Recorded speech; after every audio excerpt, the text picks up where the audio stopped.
Hi, my name is Brian McGuire and I'm here at the Intercontinental in Toronto. I'm waiting to talk to Chris Hadfield. He'll be the first Canadian astronaut to be the commander of the International Space Station. Hi Chris, my name is Brian. Good morning, Brian. Doing this interview with us. It's my pleasure, thank you. So I just had a couple of questions for you. Number one is, being the first Canadian commander of the International Space Station is quite an incredible milestone. What experiences allowed you to move from a flight engineer to commander for Expedition 35? Commanding a spaceship, of course, is the biggest responsibility in my line of work, to not only be a member of a crew, trusted with all the things that people are expecting us to do, but to command the spaceship, and the world's spaceship, you know, the International Space Station. It's a big responsibility. And so it's not one that is given lightly. We try and choose astronauts that have had a lot of experience, that have worked with a lot of different crews, a lot of different cultures, a lot of different technical items, and Canada's really been working on this since 1962, when we first had our very first satellite with the first little bit of robotics, incrementally becoming more and more qualified and capable, with Marc Garneau in 1984, and then Roberta and Steve, and then mission specialists when I got into the program, and then right up to Marc and Julie being the flight engineer of the shuttle. It's almost like we planned it as a straight line.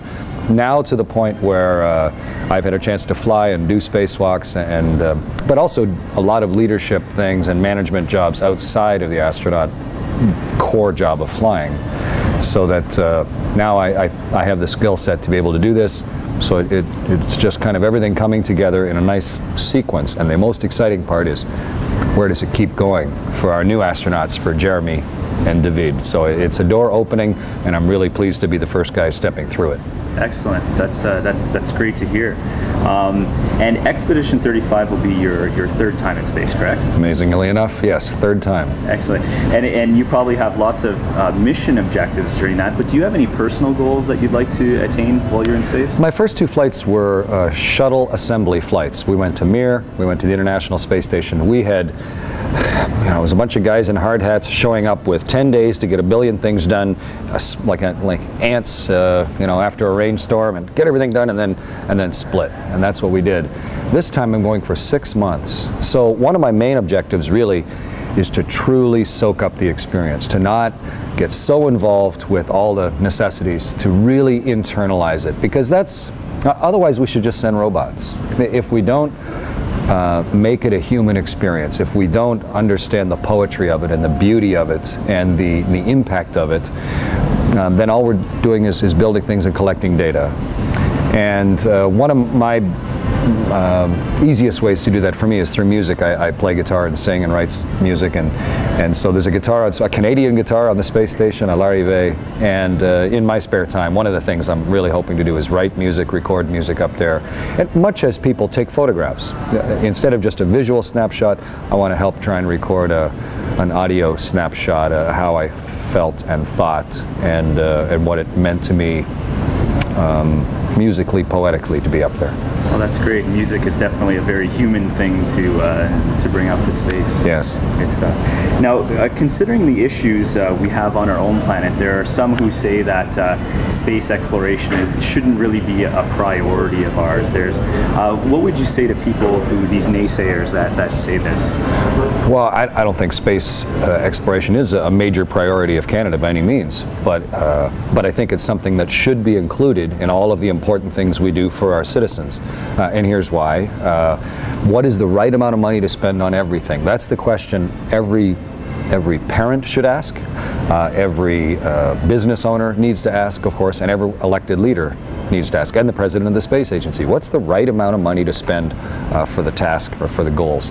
In Canada, we spend a tremendous amount of money taking care of our people. And that's what we ought to do. You know, for every 1,000, it's many hundreds that we spend just on health and welfare, and it's on the order of pennies that we spend on the astronaut program out of every $1,000. So is that the right amount? And I ask that question as well, because I don't want to be involved in something that is wasting people's money. So we have to decide whether it's good for the Earth. And understanding the weather of our planet, of course, has huge advantage. The radar satellites that tell us about damage to the Earth and keep track of the Arctic ice and look for oil spills off the coast. the ones that are monitoring carbon monoxide in the atmosphere, the ones that are looking for asteroids that may threaten the Earth. Those are all good for our planet, and there are industries that have created those within Canada. The Canadarms were built in little shops all across Canada and paid for within our own country. It's good for our business.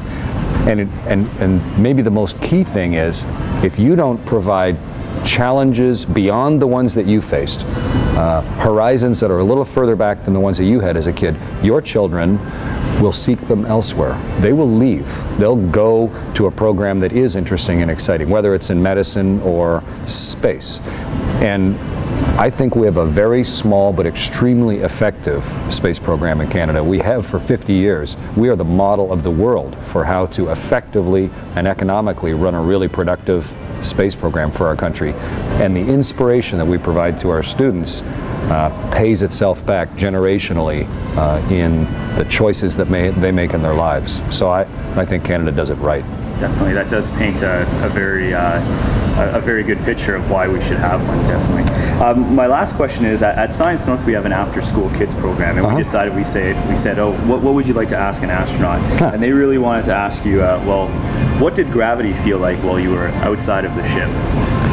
Being outside on a spacewalk is the most magnificent experience of my life, and really that I can imagine, to be floating weightless, and you really get a sense that you are in a one-person spaceship. That's what your spacesuit is, and you're just linked with your fingertips to humanity.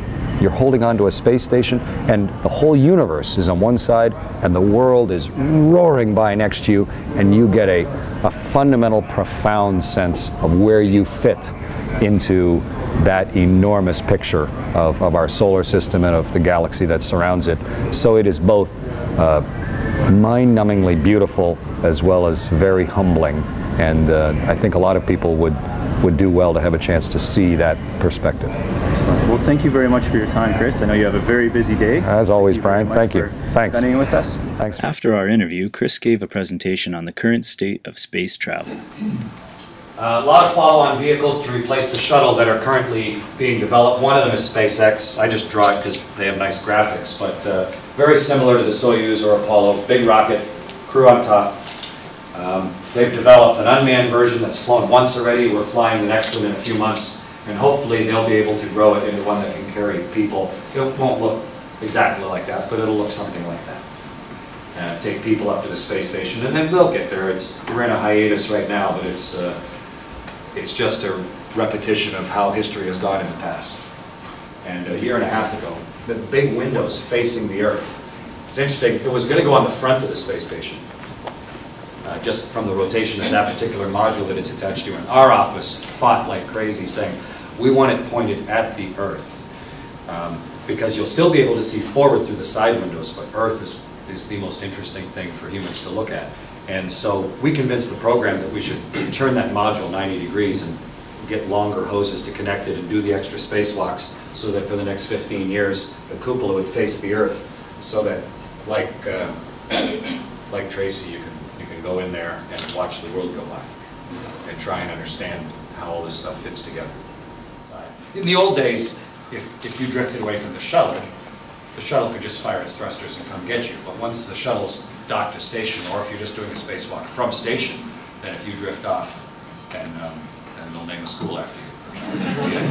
But now we wear the safer jetpack. So